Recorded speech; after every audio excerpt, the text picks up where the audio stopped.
think people just think that if you're doing art, you just take a pen or a paper or you whatever it is that you're using, right? From your heart. And you just throw from your heart and you just... So tell us the amount of work, research, everything else that goes behind having to create. I actually started on pen, hey? Yeah. I started on pen. I was in a psychology class. Actually, we used to have psychology groups in high school. And in one of our psychology classes, she's like, everybody just take something and start drawing. And we all took something. I took a pen and we started drawing. And I realized that I'm actually killing all of you here. I'm actually killing all of you here. And then we'll see you in the States. Oh, okay. In the States, doing what? Yes. Where? How? We have a show in Pennsylvania and we'll be there for residency lasting.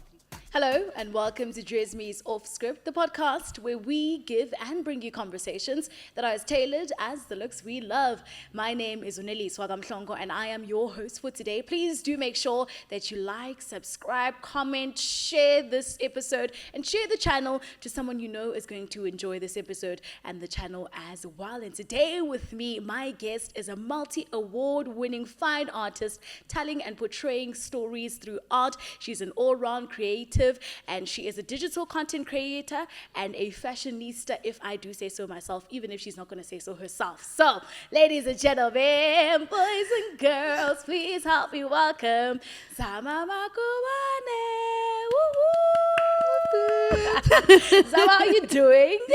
I am doing so well, thank you. You look gorgeous. You look amazing. We're going to go into the fit in just a few, but before that, I need to play a little game with you. Okay. The name of the game is called Skip or Serve, right?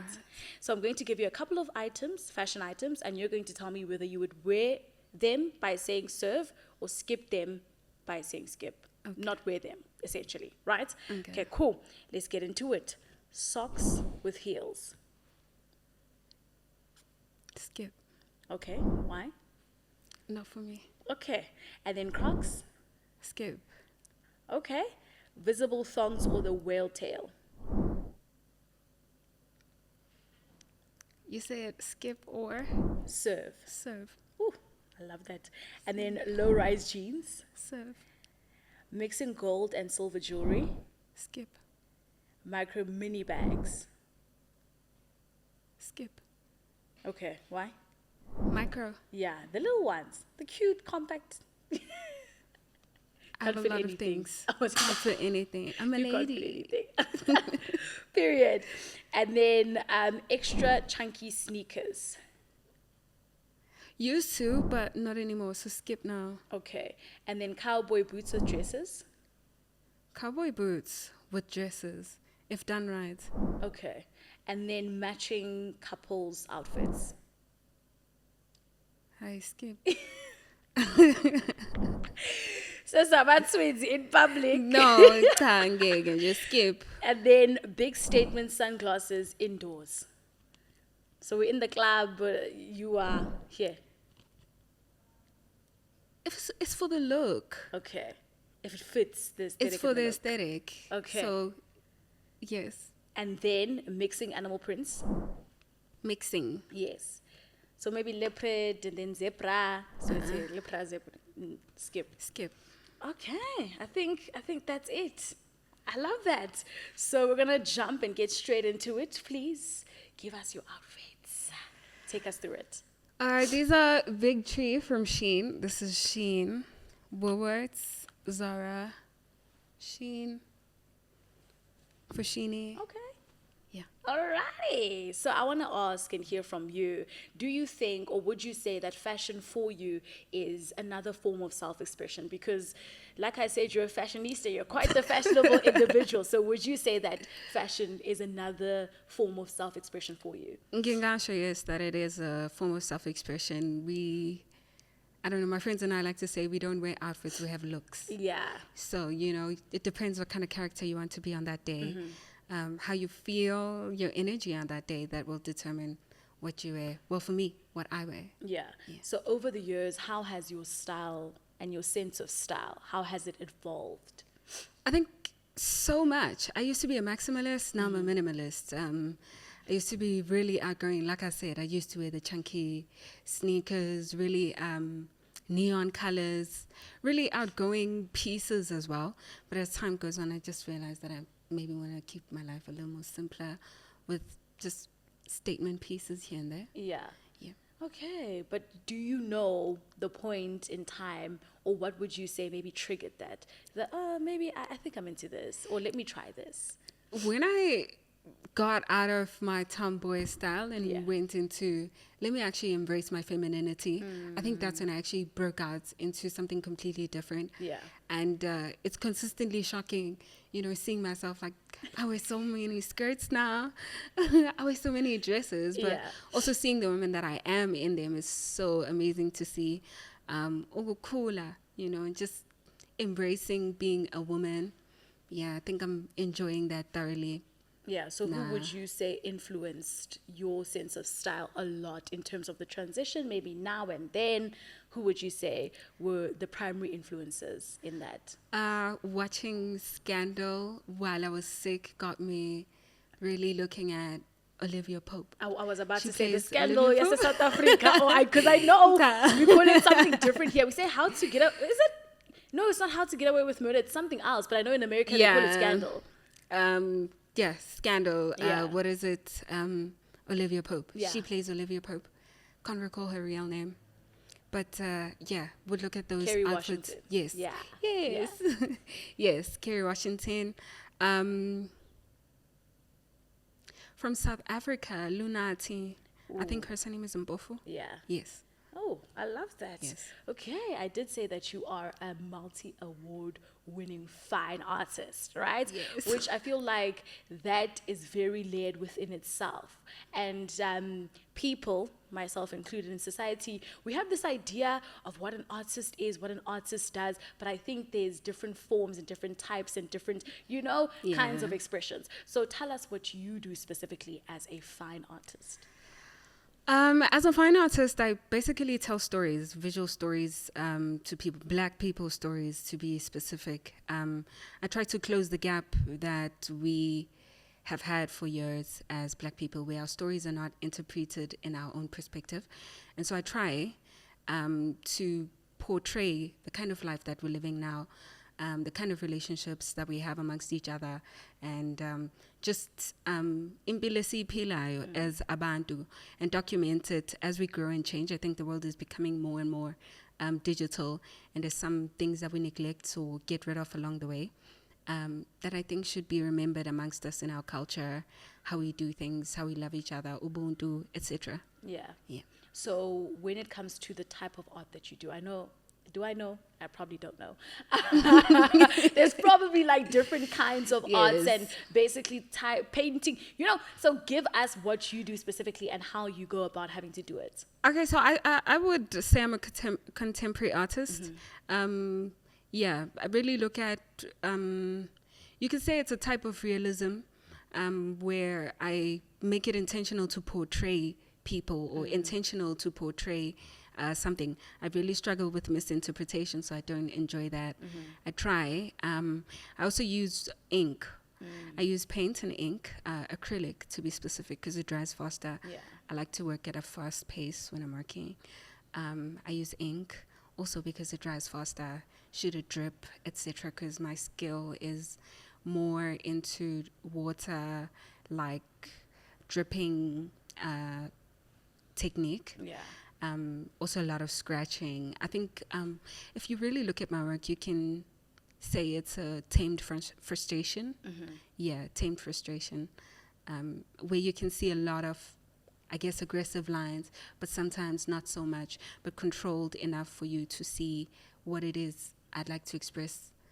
Yeah. Yeah. So you did say that obviously your one main thing is having to tell Black people's stories through art, and I'm sure there's obviously different themes that you do cover, which a lot of research goes into that. I think people just think that if you're doing art, you just take a pen or a paper, or you whatever it is that you're using, right, from your heart, and you just throw from your heart, and you just so tell us the amount of work, research, everything else that goes behind having to create art. I mean, I have to take you on a step by step. I think it's better if I make an example. I have a series titled Uvalo Aluseko, which basically means no more fear, no more timidity.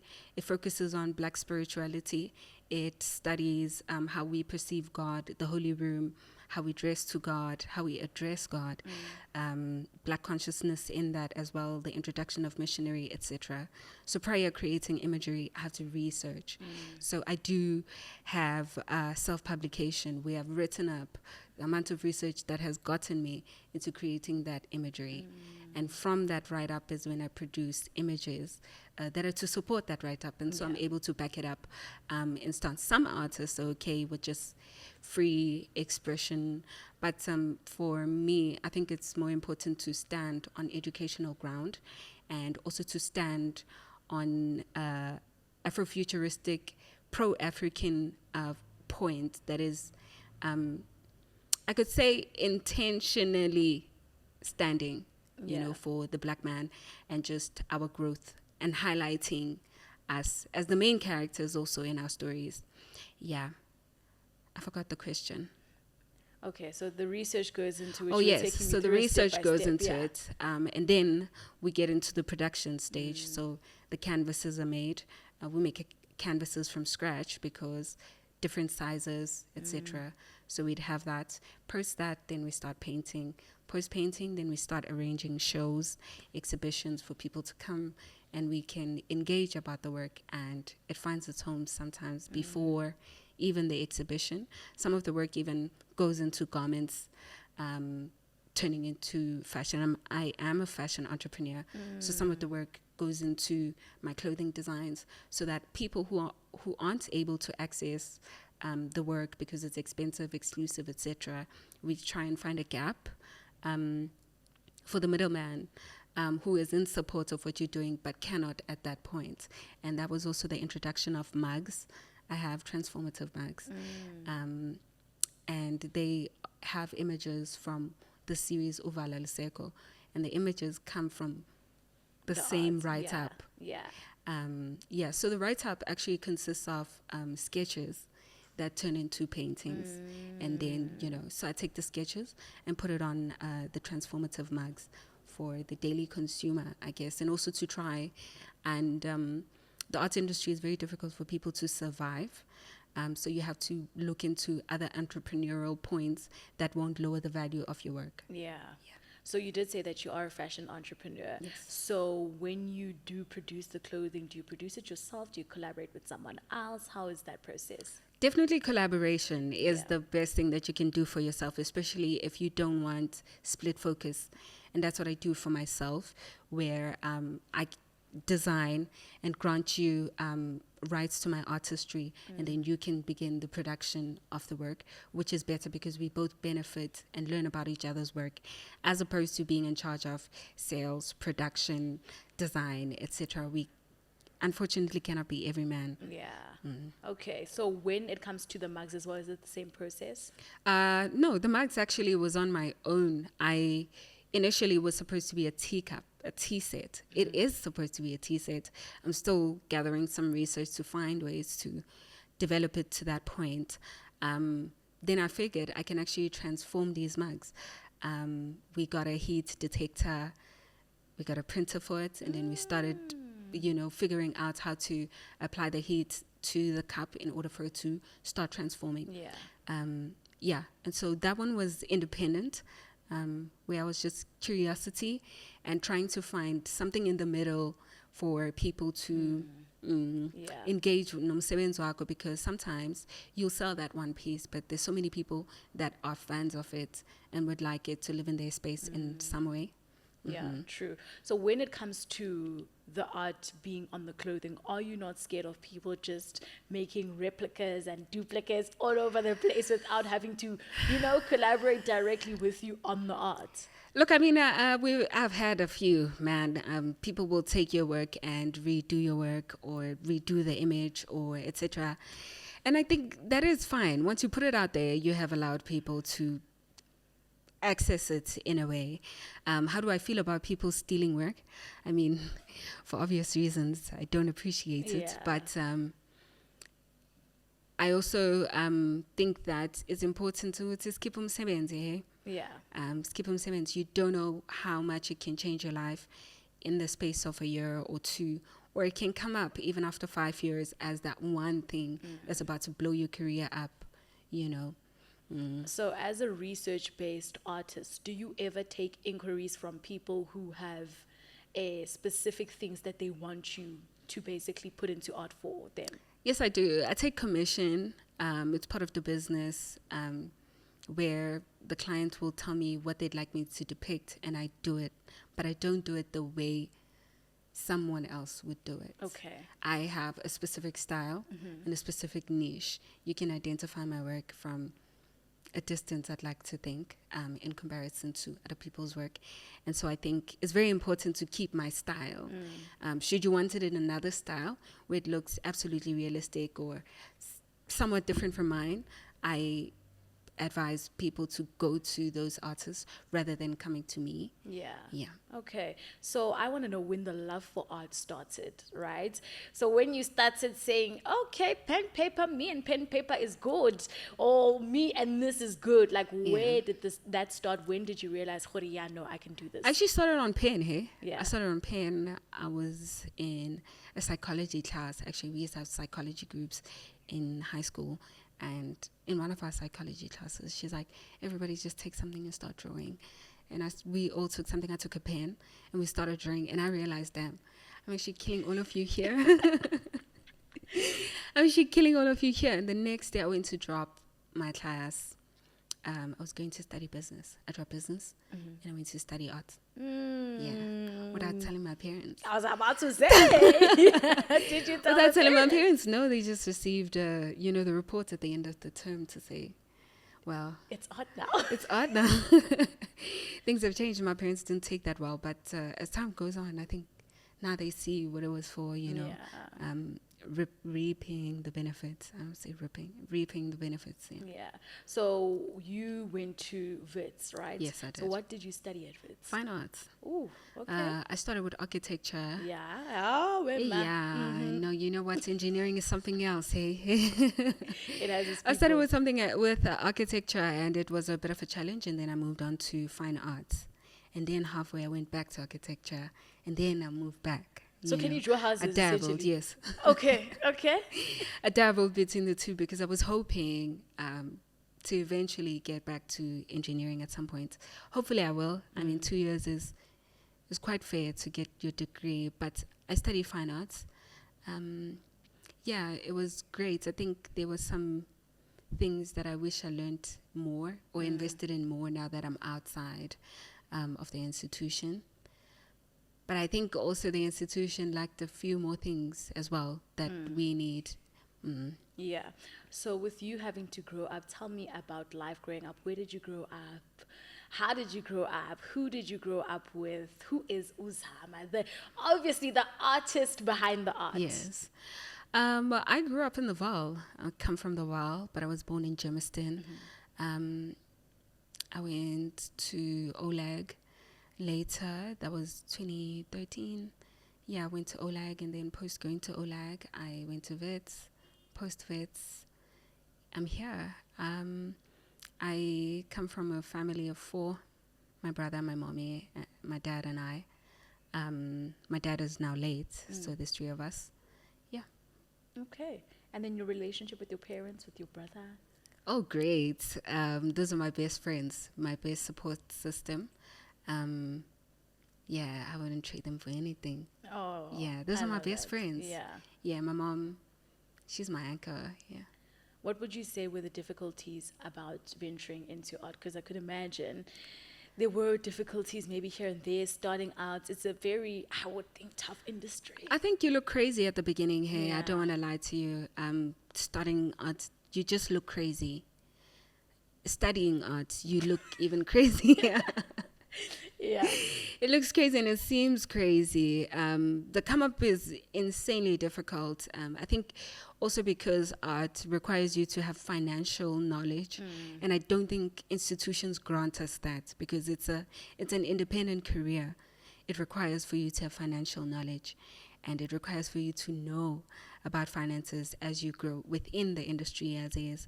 And so I think going out, that was one of the glitches, coming to reality with the resources that you need, coming to reality with the expenses that you need to cover, and also with where you are just in general.